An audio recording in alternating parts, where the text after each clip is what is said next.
जय हिंद साथियों, मैं एन.के. यादव आपका अपने YouTube channel exam info live पर एक बार फिर स्वागत करता हूं। साथियों, जिस प्रकार से जो आपका यूपी पुलिस का जो एग्ज़ाम आ चुका है और आपका 17 और 18 को पहली शिफ्ट और दूसरी शिफ्ट में दो शिफ्ट में ये एग्ज़ाम होने वाला है, तो उसी के बारे में आज प्यारे साथियों हम बात करेंगे कि आपको किस तरीके से एग्ज़ाम को अटेम्प्ट करना है, किस तरीके से आप एग्ज़ाम हॉल में आपको क्या क्या सावधानियाँ बरतनी हैं।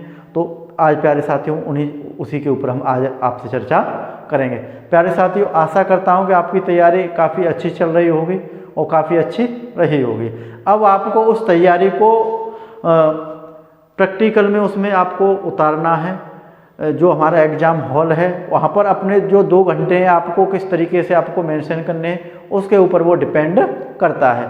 आपकी तैयारी अच्छी रही होगी और आशा करता हूँ कि आपका पेपर भी अच्छा जाएगा। तो प्यारे साथियों, तो सबसे पहले मैं पॉइंट वाइज बात लेके चलूँगा आपके सामने कि सबसे पहले तो आप पॉजिटिव रहें, यानी आप पॉजिटिव वे में रहें, नेगेटिव लोगों से कम मिलें। लास्ट टाइम चल रहा है आपका, और आप तनाव में ना रहें कि यार मेरा ये छूटा हुआ, ये हो गया। जितना हुआ है वो उतने पर कंट्रोल करें और जितना केवल करंट ही करंट पढ़ें। अब आप ज़्यादा इधर उधर ना परेशान हो। अगर आप कभी इस सब्जेक्ट को देखोगे, कभी इसको देखोगे, कभी इसको देखोगे, तो और ज़्यादा उसमें क्या होगा, आप हड़बड़ाहट में आ जाओगे और आप अपने पेपर को जिस तरीके से करना चाहते थे उस तरीके से आप नहीं कर पाओगे।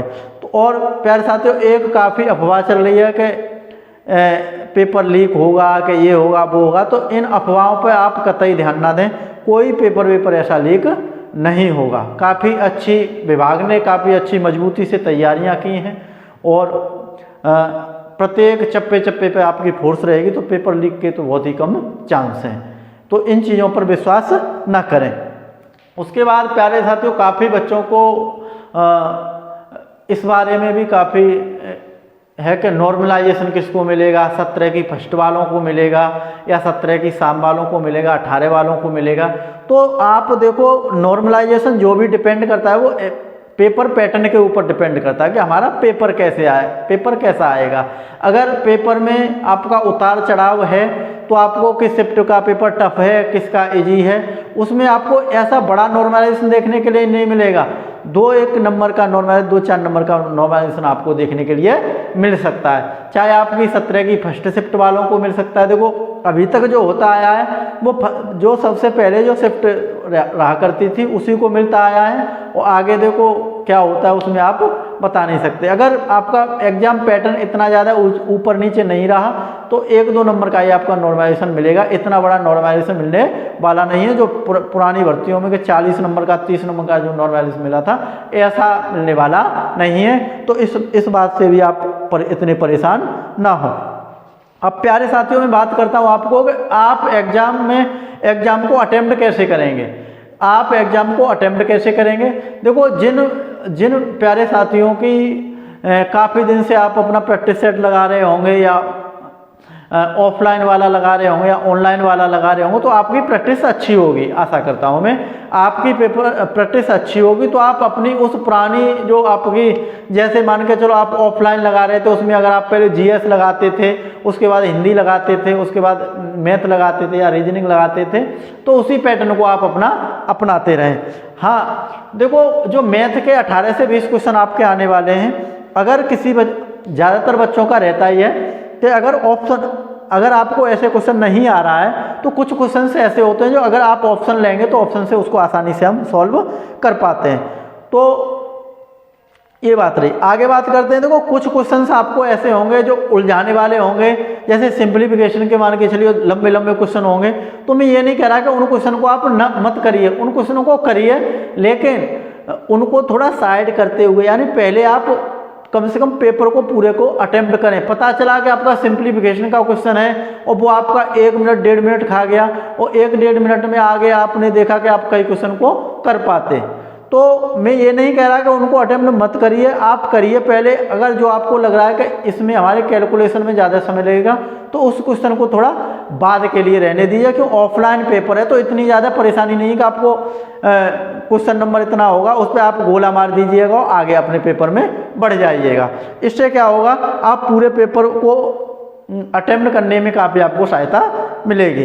और मैं बात करता हूँ आपको कि आपको नंबर ऑफ क्वेश्चन कितने अटेम्प्ट करने हैं। बच्चे काफ़ी उसमें हैं कि हम 130 करें, 140 करें, 145 करें, कितने करें। देखो पहले सही सी बात यह है कि आपको देखो जितना आता है उतने करें, ज़्यादा तुक्के बुक्के के चक्कर में ना रहें।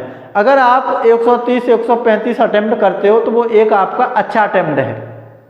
130 135 आपका अच्छा अटेम्प्ट है। अगर 130 135 जो बच्चा कर देगा अच्छी तरह से अटेम्प्ट में, ज़्यादा तुक्का तुक्की नहीं करेगा, तो आराम से आपको आसानी रहेगी आपके पेपर में। मैं ये नहीं कह रहा अगर आपको 150 आते तो पूरे 150 मार्क कराइएगा। मैं ये नहीं कह रहा कि 150 आप नहीं कर सकते हो। अगर आप में काबिलियत है तो आप 150 मारिएगा। लेकिन देखो नेगेटिव मार्किंग है, आप ज़्यादा तुक्के लगाने के चक्कर में न रहिए। देखो तुक्का की बात आती है, अगर मान के चलो देखो तुक्के आप किस में लगा पाओगे, जीके में जीएस में लगा पाओगे और हिंदी में लगा पाओगे। मान के चलिए कोई रचना है, हिंदी की मान के चलिए कोई रचना है, आप 4 ऑप्शन में से अगर आपके पास 2 ऑप्शन हैं, क्या या ए हो सकता है या बी हो सकता है, तो आप तुक्का वहाँ पर रिस्क ले सकते हो। अगर आपको चारों में से कुछ नहीं पता, उस पर रिस्क लो, तो भाई मैं आपको यही एडवाइस दूंगा, उससे तो अच्छा आप ये है कि उस क्वेश्चन को छोड़ के आगे चलें। तो अगर आप 50-50 पर हैं तो आप रिस्क एक बार के लिए ले भी लोगे, तब भी आपको में इतना लॉस नहीं रहेगा। कि 50-50 में होता क्या है कि आपका गलत भी हो सकता है और सही भी हो सकता है। आप 25-75 पर मत जाइएगा, तो 50-50 पर हैं तो आप तुक्का लगा भी सकते हैं। और तुक्का अगर आप लगाएंगे तो जीएस और हिंदी में ही लगाएंगे।